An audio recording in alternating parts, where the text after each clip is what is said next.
Hi guys! Kumusta po kayo? Sa araw na ito, isi-share ko naman po sa inyo kung paano ako mag-loan sa SSS gamit lamang ang ating cellphone. Mostly po ng ating tutorial ay mga ways para mas mapabilis ang ating transaction. Tulad ko po nakatira sa isla, so napaka-hassle kung pupunta pa ako sa branch. Kaya yung mga karanasan ko po ay sinishare ko din po sa inyo na karamihan po sa aking mga transaction ay gamit ko lamang ay cellphone. So panoorin niyo po ang maikling video na ito at sana po ay tapusin ninyo. Thank you!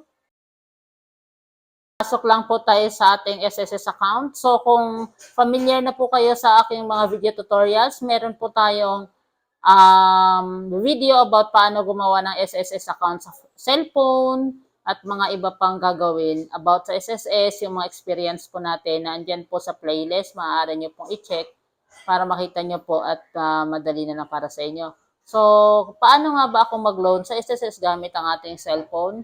I-click nyo po yung loan. Dati kasi wala to eh. Tapos, pili po kayo dyan kung salary loan or calamity loan. So, kapag may bagyo, pwede po tayo mag-loan ng calamity. Pero pag wala, salary loan lang po tayo. Click po natin. Ayan, so wala tayong utang. Mangutang pa lang tayo para sa inyo. Joke lang. And then, i-click po natin tong apply. So, ayan, andyan po yung ating details. I-confirm lang po natin na tama yung ating mga information. Check natin tong box sa baba.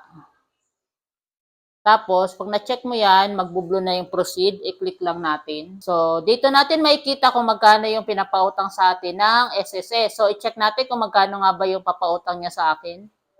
Kasi bihira ako mangutang dito, kaya wala na akong idea. Tingnan natin. So, ang maximum na pwede kong utangin ay 23,000.